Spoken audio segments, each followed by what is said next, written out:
Tacky Falls in Jamaica are two amazing waterfalls you haven't seen before. Probably. Why am I so sure? Back in the day, African warriors who fought against the English used this place as a secret hideout, and for a very good reason. The waterfalls are next to impossible to find, despite the fact that each one of them is impressively tall, about 200 feet. That's like a 20-story building. Having spent a few weeks in the internet searching for Tacky Falls, in the end we managed to find them with the help of the police. So as a part of Jamaica video guide series, I would like to share this adventure to Tacky Falls with you, and I hope you will enjoy it as much as we did.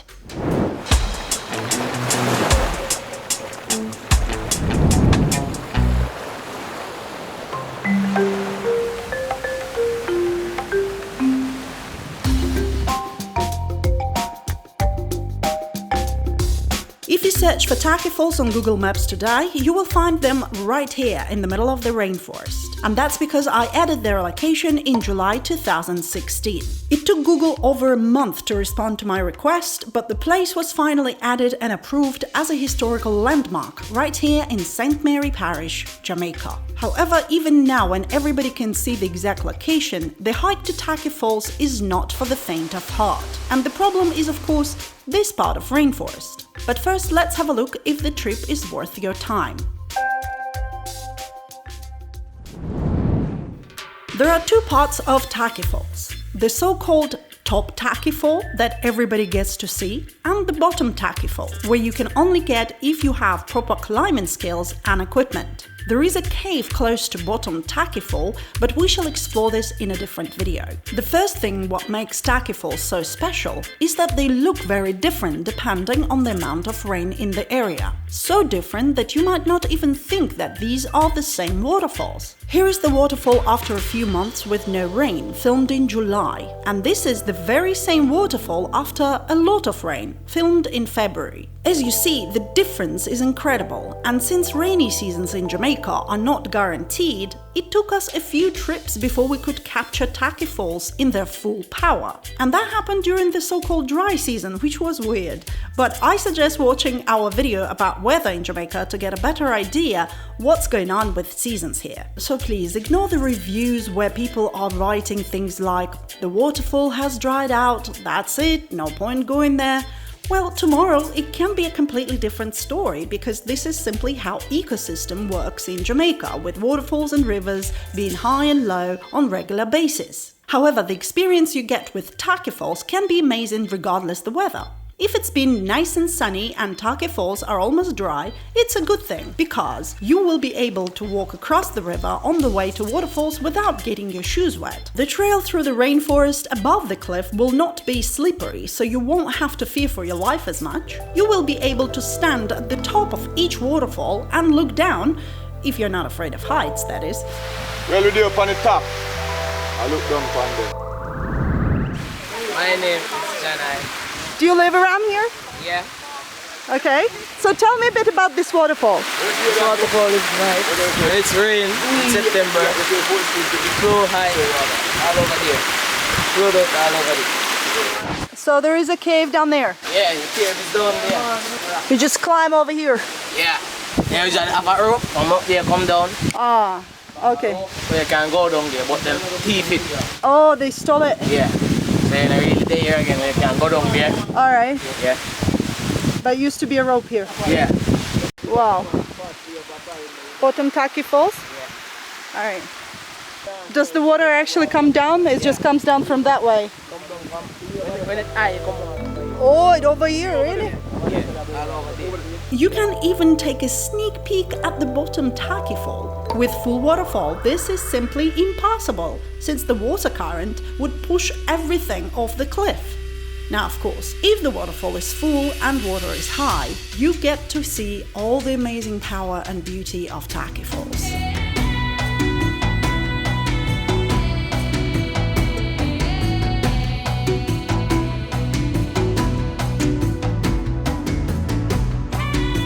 Being there at that moment and feeling the strong wind from the falling water is simply magical, but it comes at a certain price.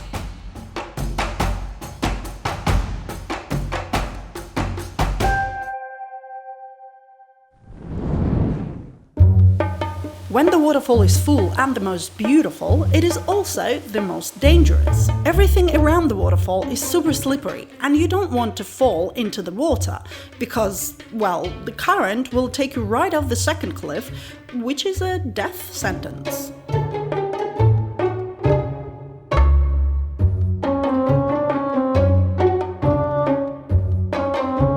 To make things worse, the hike to waterfall is a challenge itself, especially for those who are afraid of heights. It takes between 20 to 45 minutes depending on weather conditions. You have to walk along a thin, steep trail. Well, maybe walk is a wrong word. It's more like climbing using trees to hold on to. And a part of the walking trail is just above a cliff, which is extremely scary when it's wet and slippery, but it's bad enough when it's dry too.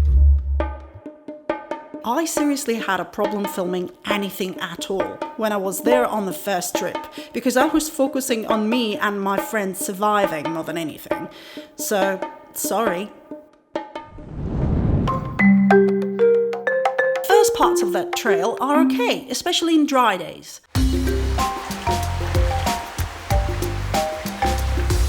The river crossing on the way to waterfall on rainy days might be a challenge, but you have to take it if you want to see a full waterfall. Just make sure you have some good shoes not to hurt your feet.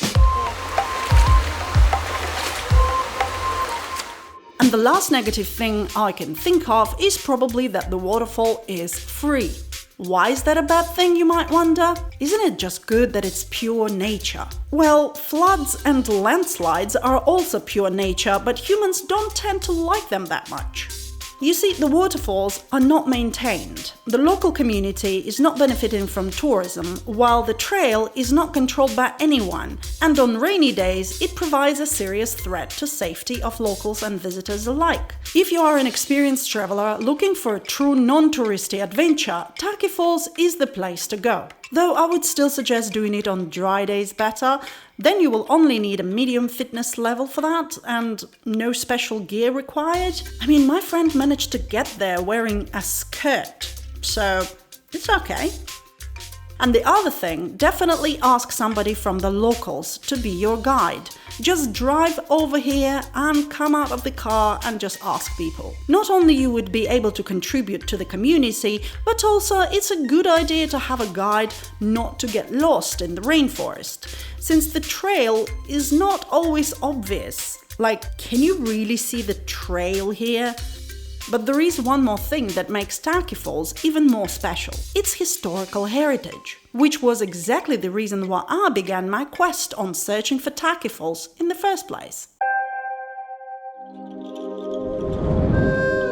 Back in 2016, while studying Jamaican history, I learned about one of the most significant fights for freedom in the Caribbean, and I will cover it in one of the historical videos later on this channel. But in short, it happened in 1760 and was known as Tacky's War. Tacky and his men were using a cave by big waterfalls in Jamaica to hide and plan their rebellion. Later the waterfalls were named Tacky Falls to commemorate this historical event. When I studied the information in detail, I realized that those waterfalls were not mentioned in any of the guidebooks, and I couldn't see them on any maps either.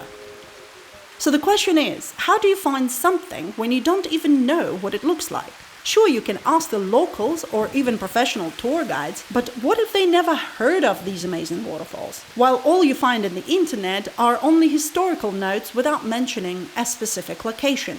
However, I was sure that the local community by Tacky Falls would know exactly where the waterfalls are located and how to get to them, so the goal was to find the name of that community. With the help of Jamaican newspapers and old travel blogs, it turned out the community is called Islington. Alright, we've got to Robins Bay and Islington Police Station, and we're trying to find the way or the route to Tacky Falls. The waterfalls that are hidden somewhere in the rainforest, and well, hopefully we will find somebody who can show us the way. My Russian friend and I went on a trip to St. Mary, and because we didn't know anyone in that community, we went straight into the Islington Police Station. Why, you might ask? Well, we were just hoping that a policeman would know a guy who knows a guy who lives close to waterfalls. Of course, we didn't want to take time from the police because of this matter, but they ended up going with us since they hadn't been to the waterfalls themselves and wanted to check the area anyway. What is the name of this place? Joe River. Joe River? Yeah, down here named Joe River. Joe River. After my first trip, I added Tacky Falls to Google Maps along with a few photos with a hope to make it easier for future travelers. That is why if you know a place, especially of historical significance, which is still missing on Google Maps, please invest some of your time to add it. Now the question to my dear subscribers: should Tacky Falls become a well-maintained, eco-friendly, off-the-beaten-path tourist attraction with admission fees and safe trail? Or should people just leave them as they are so the falls would only be available to those few who wish to take that extra mile? What do you think? Let me know in the comment section down below. Thank you so much for watching. If you have enjoyed this video, don't forget to give it a like. My name is Irina, and I'll see you in the next one. Bye for now.